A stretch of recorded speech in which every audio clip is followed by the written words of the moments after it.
Buat kalian yang mau mensupport channel ini dengan donasi, atau emang sekedar mau beli mimin kopi, kalian bisa pilih antara Super Thanks atau Saweria. Gue sih nggak masalah kalian pilih yang mana. Cuma kalau bisa, lewat Saweria aja. Soalnya kalau YouTube, potongannya gede, 30%. Kalau Saweria, cuma 5%. Untuk link Saweria, kalian bisa klik aja di atas kanan nih. Atau bisa cek di kolom deskripsi. Tapi kalau mau support, nggak harus donasi kok. Dengan kalian nonton sampai habis, dan memberikan like pada video ini, itu udah ngebantu banget buat support channel ini. Oh iya, kalian juga bisa join nih ke grup Telegram komunitas cerita manhwa yang baru. Untuk linknya, gue tampilin di layar ya. Tapi kalau malas ngetik, cek aja kolom deskripsi. Di sana, kalian bisa sharing nih topik seputar manhwa dan kawan-kawan, dan juga ketemu teman baru. Kalau mau info terbaru dari Mimin, misalnya upload kapan atau misalnya ada telat upload, Mimin pasti akan langsung infokan di Telegram. Makanya, jangan lupa join ya. Gak perlu berlama-lama lagi, kita mulai aja ceritanya. Ian Shiskin, Sergeant Sokolov, Cromwell Stingwood, Dimitri Kashin, Marta Farherich. Mereka semua adalah great magician yang menorehkan prestasi di sejarah dunia sihir. Para siswa belajar dengan teori yang sudah diperbaharui oleh mereka. Bahkan untuk mereka yang tidak menapaki dunia sihir, mempelajari sejarah dan pencapaian mereka. Selama berabad-abad, keberadaan fana mereka meningkatkan status kekaisaran. Orang-orang memanggil mereka sang pahlawan kekaisaran. Sekarang kita pergi ke perpustakaan keluarga kekaisaran, yaitu di Akademi Renelmis. Dalam hati MC, pahlawan, tetua, membuat prestasi di sejarah dunia sihir. Mereka semua itu hanyalah orang-orang yang tidak berbakat. Seberapa susahnya sih sampai mereka mendapat posisi great magician? Dan juga seberapa besar usaha yang harus aku keluarkan untuk mempelajari orang-orang bodoh ini? Ini sebenarnya apa gunanya sih? Sekarang, siapapun tidak masalah. Aku hanya butuh seseorang untuk... Kita pun sekarang sedikit flashback nih. Ternyata MC kita terisekai. Seperti biasa, ketabrak truk. Saat aku membuka mataku, aku telah menjadi sebuah grimoire di dunia lain. Jadi buku grimoire kayak bukunya Black Clover tuh loh, grimoire. Sebuah grimoire yang dipenuhi dengan pengetahuan tentang sihir. Awalnya aku bingung, mengubah seseorang menjadi buku? Apa-apaan itu? Ya, meski begitu, di kehidupan ini, aku juga menemukan hal yang menyenangkan, yaitu mendidik para penyihir. Mendidik para penyihir hebat tidaklah sulit. Yang perlu mereka lakukan hanyalah membuka diriku. Dan hanya dengan membaca, mereka akan mendapatkan pengetahuan sihir. Kita sedikit flashback ya ke beberapa penyihir sebelumnya yang pernah diajar oleh MC kita ini, oleh buku. Dan di sini penyihir pertama sedang melawan ular berkepala 3. Ularnya menyerang, sedangkan si penyihir menggunakan fireball untuk menembak ke arah ularnya. Dan dalam sekali serangan, ular langsung mokat. Gimana master? Aku melakukannya dengan baik kan? Dasar bodoh, jangan keluarkan seperti itu. Itu tadi penyihir pertama ya. Lanjut ke narasi. Lagi pula dengan teori dan pengetahuan yang tertulis di tubuhku, lalu orang yang secara naluriah mudah memahami sihir. Selama ribuan tahun, aku melatih banyak murid yang tidak terhitung jumlahnya dan mengeluarkan stresku. Tapi sekarang, kenapa aku malah membusuk di tempat seperti ini? Setiap kali pemilikku yang sebelumnya meninggal, bagaimana mungkin aku kembali terus-menerus ke sini? Udah 300 tahun aku tidak mendidik seorang magician. Aku mau melatih mereka lagi. Seseorang, tolong bacalah aku. Turut di sini MC kita si buku berteriak dan ternyata ada orang yang lewat. Ternyata orang itu juga lagi nyari buku. Coba lihat. Kalau kata pustakawan seharusnya ada di sekitar sini. Itu ada orang di ujung sana. Hei, kau lihatlah ke sini. Oh iya, dia kan nggak bisa mendengarku ya. Suaraku itu hanya bisa didengar oleh orang yang membuat kontrak denganku atau yang menghubungiku. Dan akhirnya si buku MC kita pun diambil sama orang ini. Barusan aku mendengar suara dari sini. Dalam hati si MC, dalam hati si buku, ini bukan waktunya untuk gugup. Tenanglah, ayo keluarkan suaramu. Anak muda. Siapa itu? Dari mana panggilan itu? Anak muda, di sini namaku Grimoire. Grimoire legendaris. Buku yang bisa bicara. Cepat buka sampulnya. Kalau kau melakukannya, kau akan... Lalu dia pun dibuka ya bukunya ya. Kau akan mulai melewati tingkat apprentice, penyihir tingkat rendah, penyihir tingkat menengah, dan penyihir tingkat atas. Dan akhirnya menjadi seorang great magician. Apa itu? Buku menjelaskan, apa yang baru kau lihat itu adalah kejadian yang akan kau lalui kalau kau mengikutiku. Denganku, bakat sihir astronomimu akan berkembang dan kau akan menjadi great magician yang akan dikenang dalam sejarah. Dalam hati si buku, ya perkataanku barusan emang tidak masuk akal sih. Aku hanya membual agar dia membacaku. Tapi ya, aku tidak bohong soal mengajarnya untuk menjadi great magician. Si anak ini merespon, tapi aku tidak mau menjadi magician. Apa? Nah, pikirkan lagi. Aku bisa loh membuatmu menjadi penyihir terhebat. Tetap aja aku nggak mau karena aku ingin menjadi seorang kesatria. Siapa namamu? Namaku China Yunsbelia. Oke, China atau apa? Cina dong. Sorry. China atau apalah itu. Sihir lebih cocok untukmu daripada pedang. China bertanya, bagaimana kau tahu? Si buku menjawab, aku kan mengawasimu. China bertanya, bukannya kita baru aja bertemu? Si buku menjelaskan, ya aku udah lama mengawasimu. Kau itu seorang magic swordsman. Bagaimana kalau magic swordsman? Kau bisa memakai pedang dan sihir di masing-masing tanganmu. Seorang magic swordsman ya. Kedengarannya keren. Si buku merespon, sip, mantap banget. Kalau begitu, buka buku sampulku sekarang. Dan akhirnya dia pun dibuka bukunya. Dan saat dibuka, wah, ternyata ada pemberian authority untuk mengajar sang pemilik grimoire. Sebuah kontrak yang terjalin dengan pemiliknya hingga kematian mereka. Dalam hati si buku, penantianku selama 300 tahun ini. Akhirnya, waktu untuk mendidik calon penyihir akhirnya dimulai lagi sekarang. Di sini si buku berkata, yes, berhasil. Aku melakukannya. Akhirnya, dalam hati si China, rasanya tone suaranya berubah. Si buku berkata, akhirnya aku bisa keluar dari rak buku menyebalkan ini. China berkata, grimoire, aku sudah menyadari. Sepertinya aku tidak bisa menggunakan sihir. Aku ini terlahir dari keluarga ksatria.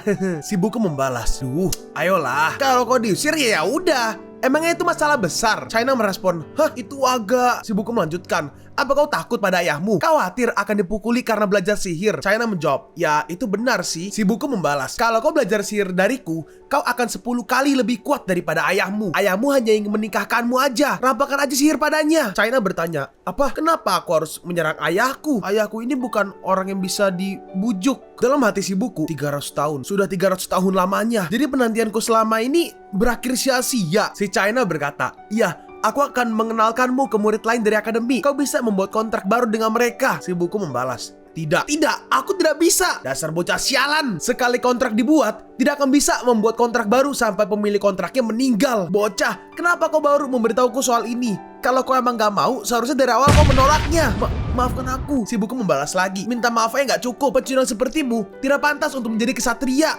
Maafkan aku. Aku sama sekali tidak kepikiran sampai ke sana. Sungguh, maafkan aku. Terus China tiba-tiba ngamuk, dia marah. Dasar grimoire gila. Emangnya apa hakmu mengutukku, hah? Dari awal kaulah yang memaksaku untuk terus ganti bubble. Berani-beraninya lebaran kertas sepertimu meremehkan seorang kesatria. Dan mendengar itu si buku kaget. Hah? Tunggu, apa? Sekarang udah berakhir. Kau bilang kau ada di rak buku ini sudah 300 tahun kan? Kau aja tahan menunggu 300 tahun lamanya. Jadi, apakah bisa kau menungguku sampai aku mokat? Si buku membalas, dasar bocah sialan. Seharusnya kau tidak memperlakukanku seperti ini. China merespon, selamat tinggal. Cari aja kontraktor lain setelah aku pergi. Dan akhirnya, si China pun pergi meninggalkan si buku.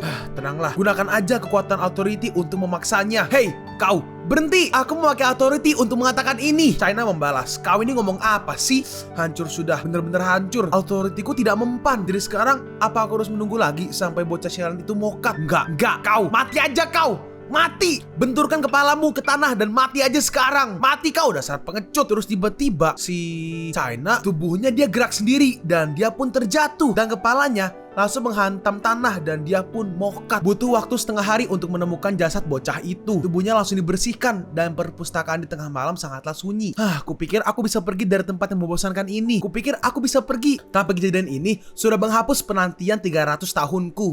Ya udahlah. Karena kontraktornya sudah meninggal, aku akan segera dipindahkan ke tempat baru juga. Kali ini aku bakal diteleport kemana ya? Bisa perpustakaan besar kaisaran, tapi bisa jadi di ruang bawah tanah yang bau dan lembab, atau mungkin di rak buku kumuh di toko pinggir jalan.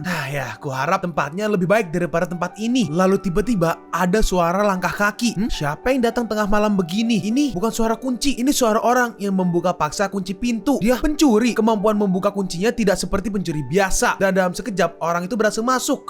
Murid akademi? Apa akademi ini sarangnya orang gila ya? Ya, bagaimanapun juga tidak masuk akal kalau ada seseorang yang mengendap-endap di jam segini cuma karena iseng. Dia mencari sesuatu di antara banyaknya buku. Apa mungkin dia ternyata grimoire? Di mana dirimu? Apa mungkin dia mencoba untuk menemukanku? Oh iya, waktunya. Hei, di sini. Hei, kau hampir sampai. Kumohon, ayo ke arah sini. Sini. Hei, tolong. Baca aku. Dan dia pun, si murid ini, dia menengok dan berhasil melihat si grimoire. Ya, bagus sekali. Cepat, buka sampulnya. Sedikit konteks. Jadi di sini mereka berdua mencoba untuk bertemu sebelum si grimoire diteleportasi. Dalam hati grimoire, aku panggil grimoire aja ya, sudah 300 tahun lamanya sejak aku ditempatkan di perpustakaan Akademi Keluarga Kekaisaran. Lebih tepatnya di hari ke 109.561. Untuk pertama kalinya dalam satu putaran, aku bertemu dengan kontraktor kedua.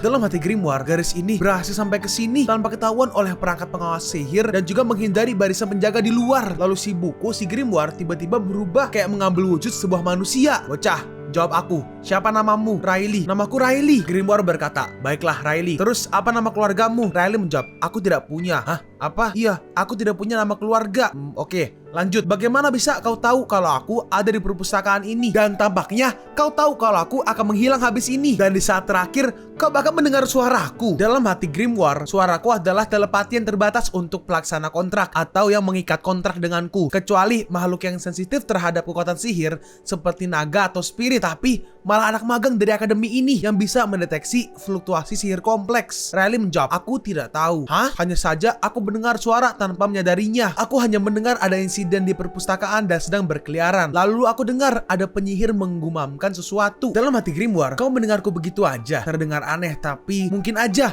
bocah ini terlahir dengan daya mana yang sebanding dengan naga ataupun spirit. Itu tidak bisa dibilang mustahil. Di antara manusia ada peluang yang sangat kecil untuk memiliki bakat tak biasa dan potensi maksimal. Dan bagaimana jika gadis ini punya bakat dan potensi seperti itu? Di antara murid-muridku, dia mungkin bisa menjadi Archmage terhebat. Grimoire berkata, oke, untuk sekarang aku paham. Riley, biarkan aku memperkenalkan diri. Aku adalah penyihir agung Grimoire. Aku akan merubahmu menjadi seorang Archmage. Dan akhirnya mereka pun pergi ke ruangannya si Riley ya. Jadi ini asramamu. Ada 5 kasur di sini. Tapi kenapa kau sendirian? Riley menjawab, semua teman sekamarku pulang kampung saat liburan. Grimoire bertanya, kalau begitu kenapa kau tidak ikut? Bukankah tadi sudah kubilang aku tidak punya nama keluarga? Dalam hati Grimoire, bahkan orang biasa punya nama keluarga di dunia ini. Kalau tidak punya berarti... Grimoire berkata, apakah kau bisa ceritakan sedikit? Sebagai orang yang akan menjagamu mulai saat ini, aku perlu mengetahui dirimu lebih banyak. Baiklah, saat aku mencapai usia di mana aku bisa membedakan yang baik dan yang salah, aku menjadi anggota guild perampok. Aku tidak punya nama. Semua anggota guild memanggilku alat nomor 2. Benar, yang ikut sebelumnya adalah nomor 1 dan aku nomor 2. Anak laki-laki dengan situasi yang sama denganku. Mereka hanya menganggap kami sebagai alat, jadi kami hanya mengikuti arus. Aku hidup setiap hari memenuhi perintah. Ini kayak bubble salah ya. Grimoire bertanya, harusnya menurut nalar gua. Tapi guild perampok bukan tempat yang bagus kan? Riley menjawab, terkadang mereka menatapku dengan pandangan yang aneh. Sebagai peringatan, aku menghabisi beberapa dari mereka agar mereka tidak menjauhiku. Tetapi tidak peduli berapa banyak yang kuhabisi, mereka terus saja berulah. Aku nggak tahu harus apa lagi. Dan akhirnya aku pun segera kabur dari guild. Dan setelahnya udah jelas, kau bertemu penyihir tingkat tinggi di jalan, dan penyihir itu mengakui bakatmu dan berujung masuk ke akademi. Riley menjawab, iya itu benar. Dalam hati Grimoire, kau terbiasa di guild perampok, makanya kau bisa menyusup ke perpustakaan dengan mudah. Grimoire bertanya, ngomong-ngomong kau adalah murid khusus bukan? Apa kau ditindas di akademi? Riley menjawab, memang ada saat baru masuk, tapi sudah aman sekarang. Teman bernama Michael dari keluarga Bailey Rock menolongku. Dalam hati Grimoire, aku nggak tahu ada keluarga seperti itu. Grimoire merespon, oke, aku mengerti. Kalau begitu, mari kita lakukan yang terbaik. Akan kupastikan untuk melatihmu menjadi Archmage legendaris. Riley merespon, aku juga mohon bantuan. Tapi tiba-tiba, hey, Riley, buka pintunya. Kau tahu di mana kami tidur kemarin karena kau. Grimoire berkata, kau bilang semua teman sekamarmu pulang kampung kan? Hey, kenapa kau mengunci pintunya? Grimoire bertanya, kau ditindas bukan? Riley menjawab, iya. Grimoire bertanya lagi, lalu bagaimana dengan Michael? Riley menjawab, itu bohongan. Hah? Hey, buka pintunya. Dan akhirnya Riley pun dipukulin. Hey, apa kau tidak apa-apa? Riley menjawab, aku tidak apa-apa. Bagaimana bisa sakit jika yang memukul itu adalah orang yang dirawat seperti bunga lembut di taman? Grimoire merespon, ya terserah. Tapi dilihat dari kepribadianmu, kenapa kau menerima pukulan mereka? Riley menjawab, mereka adalah kaum bangsawan. Kalau aku bikin masalah, aku akan dikeluarkan. Kau aja hanya punya sedikit waktu untuk belajar dariku di akademi. Jika bocah seperti mereka mengganggu terus, kapan kau akan belajar sihir? Riley bertanya, jadi aku harus apa? Grimoire menjawab, ada 2 pilihan, menahan hidup seperti ini sembari belajar sihir dariku, atau keluar dari akademi. Riley berkata, semuanya bukan pilihan yang baik. Grimoire merespon, ya itu masalah pilihan. Hidup penuh penindasan dengan masa depan terjamin di akademi, atau hidup bebas tanpa masa depan yang menjanjikan di luar. Lalu mereka pun pergi dari ruangan asramanya. Dan sepertinya gua asumsikan si Riley pilih untuk keluar ya, karena Grimoire berkata, proses putus sekolah butuh kurang dari 3 menit. Riley menambahkan, iya, aku hanya perlu mengisi kertas dan selesai. Ngomong-ngomong, apa benar hanya aku yang bisa melihat Grimoire? Grimoire menjawab, ya, lagi pula wujud ini hanya untuk komunikasi dengan kontraktor. Wujud asliku adalah Grimoire atau buku tadi ya. Tetap saja ini agak mengecewakan. Banyak hak istimewa yang bisa kau dapatkan di Akademi Renelmis, seperti artefak khusus sebagai hadiah untuk turnamen tahunan, atau ramuan khusus yang diberikan kepada murid terbaik. Kenapa kau memberitahu itu sekarang? Harusnya kau bilang dari awal. Grimoire bertanya, kenapa? Apa kau ragu untuk keluar? Riley menjawab, tidak, bukan seperti itu. Berangkasnya ada di arah kebalikan dari gerbang utama. Aku harus segera kembali. Grimoire bertanya, hah? Kau bicara apa? Artefak dan ramuan? Bukankah kau bilang itu untuk mencuri mereka? Hah? Kau bilang dengan bakatku dan ajaranmu, aku akan menjadi lebih kuat. Grimoire merespon, itu benar. Riley melanjutkan, kalau begitu, jika aku tetap di Realmis, aku juga akan memperoleh item-item itu, bukan? Nah, jadi ini bukan mencuri. Ini hanya mengambil apa yang jadi milikku. Dalam hati Grimoire, cara pikirmu benar-benar aneh. Dan akhirnya mereka pun pergi. Grimoire bertanya, bagaimana kau bisa menemukan jalur darurat ini? Riley menjawab, ini semua tentang pengalaman. Itu persimpangan. Grimoire bertanya, apa kau tahu harus kemana? Riley menjawab, tidak. Grimoire merespon, baiklah, kalau begitu, aku akan mengajarimu sebuah teknik. Mantra untuk menunjukkan jalan biasanya disebut juga pathfinding. Riley merespon, oh kalau itu sudah aku pelajari di Realmis. Grimoire merespon, kalau begitu mari kita lihat. Dan dia pun memulai skillnya ya, pathfinding. Menggunakan skill pathfinder, Riley pun berhasil menemukan jalannya dan juga beberapa jebakan. Di jalur kiri ada 3 jebakan dan jalur kanan adalah buntu, jadi kita akan pilih yang kiri. Bagaimana? Grimoire merespon, tidak buruk, stabil, cukup bagus, tapi itu terlalu biasa dan tidak efisien. Jangan terpaku pada aturan umum, kau lebih hebat daripada mereka. Mari kita coba pendekatan yang berbeda. Daripada menembak sepotong mana ke satu arah, sebarkan manamu ke segala arah. Fokus, ini hanya permulaan. Pusatkan semua pikiranmu ke setiap partikel mana. Lacak setiap partikel mana yang kau pancarkan satu persatu. Dan sekarang wujudkan. Oh, aku bisa melihatnya. Dan mereka pun pergi sudah membawa harta-hartanya ya. Kerja bagus. Riley bertanya, benarkah? Grimoire menjawab, iya. Walau pertama kali itu cukup bagus. Sekarang waktunya mengucapkan selamat tinggal kepada tempat ini. Dalam hati Grimoire, akhirnya aku keluar dari tempat menyedihkan ini. Setelah hidup 300 tahun di perpustakaan Realmis, Grimoire berkata, aku ingin memastikan satu hal. Riley, kau membahayakan hidupmu untuk mencariku dan bahkan keluar dari akademi hanya untuk belajar sihir dariku. Katakan, apa tujuanmu sebenarnya? Kita pun di sini pindah chapter baru, dan chapter ini awal-awal sepertinya ini adalah flashback ya. Flashback dari ingatan Riley di mana orang-orang banyak dihabisi dan Riley kabur bersama seseorang, dan terlihat di situ ada seseorang yang seperti sedang mengamuk mungkin ya. Grimoire bertanya lagi, Riley, kenapa kau ingin belajar sihir dariku? Riley menjawab, aku punya impian yang harus kuraih dengan menjadi lebih kuat. Grimoire berkata, mereka yang mencari kekuatan melalui sihir biasanya ingin balas dendam, dan Riley pun mengakuinya. Iya, benar. Dalam hati Grimoire, melawan apa? Bagaimana? Aku ingin bertanya lebih jauh, tapi membicarakan tentang tragedi masa lalu orang bukanlah hal yang baik. Terlebih lagi kalau kau memiliki masa lalu yang suram seperti Riley. Setelah dipikir-pikir, kami baru bertemu. Mulai sekarang secara bertahap, kami akan saling mengenal. Riley bertanya, kau tidak mau mengatakannya, Grimoire? Grimoire bertanya, hah? Mengatakan apa? Riley menjawab bertanya juga. Kau pasti juga punya kan tujuan membesarkan magician sepertiku. Dalam hati Grimoire, alasanku membesarkan magician adalah mengajarkan pada mereka pengetahuanku tanpa ragu. Itu Grimoire bertanya, emangnya penting? Aku melakukannya hanya untuk bersenang-senang. Coba pikirkan, apa serunya hidup sebagai buku sihir? Aku hanya bersenang-senang sambil membesarkan magician. Itu aja. Riley merespon, ya oke lah. Oh ya, ngomong-ngomong, kau meninggalkan akademi secara tiba-tiba. Apa rencanamu sekarang? Grimoire menjawab, kau punya surat rekomendasi dari profesor kan? Iya, coba, apa bisa kau mengeluarkannya untukku? Dan suratnya pun dikeluarkan. Tertulis surat rekomendasi menara sihir Irantes. Dalam hati Grimoire, Irantes? Di mana tuh? Dalam hati Grimoire, aku mengharapkan rekomendasi dari salah satu dari 5 menara sihir terbesar kekaisaran, atau setidaknya menara sihir yang lumayan. Kalau aku tidak mengetahuinya, itu pasti udah ada saat aku terkurung di perpustakaan selama 300 tahun. Menara sihir adalah tempat para magician bisa membangun koneksi. Posisi Grand Magician bukanlah sesuatu yang bisa kau raih hanya dengan skill saja. Tidak ada tempat yang lebih baik selain menara sihir untuk membangun latar belakang politik. Tapi ada apa dengan nama ini yang belum pernah aku dengar sebelumnya? Riley berkata, Tuan buku sihir, menara sihir Irantes sebenarnya adalah salah satu dari 5 menara sihir terbesar. Hah? Apa? Ini, untuk mengetahui tentang menara sihir Irantes, kau harus tahu dulu tentang Ian Irantes, pendiri dan master menara. Ini fotonya ya, orang tua nih. Grimoire bertanya, kenapa buku ini menyertakan potret dirinya di akhir hidupnya? Mereka seharusnya memasukkannya saat dia berada di masa jayanya. Riley merespon, itu dirinya di masa jayanya. Hah? Itu? Iya, potretnya dilukis saat Ian Irantes berusia 40 tahun. Grimoire bertanya, apa dia meninggal lebih awal? Riley menjawab, dia masih hidup. Grimoire bertanya lagi, tapi tertulis di sini potret ini dilukis 300 tahun yang lalu kan? Riley menjawab, iya, dan dia masih hidup sampai sekarang. Grimoire bertanya, apa dia semacam half elf atau semacamnya? Riley menjawab, tentu saja dia bukan elf. Grimoire menambahkan, ya half elf tidak akan terlihat seperti itu. Lalu, meski dia baru mencapai high rank mage, Ian Irantes dianggap telah mencapai prestasi melebihi seorang archmage. Faktanya, lembaga akademik saat ini sedang memperdebatkan apakah akan memberinya bergelar Archmage atau tidak. Bisa dibilang dia seorang diri yang menaikkan status menara sihir Irantes. Tetap aja itu tidak masuk akal. Dalam hati Grimoire, 300 tahun. Bisa dibilang itu waktu yang lama. Untukku yang terjebak di perpustakaan, rasanya seperti abadi. Tapi itu tidak cukup lama untuk mengubah sistem menara sihir kekaisaran. Sesuatu yang aku tidak tahu pasti telah terjadi. Kalian pun sampai di penghujung video ini. Kalian mau tahu lanjutan chapter ini? Atau manhwa menarik lainnya? Makanya, jangan lupa subscribe biar kalian gak ketinggalan kalau gue upload video baru. Jangan lupa like, komen, dan share ke teman-teman kalian supaya channel ini bisa lebih berkembang ke depannya. Segitu dulu dari video cerita manhwa. Gua Sabik undur diri. See you on the next video. Zaijian!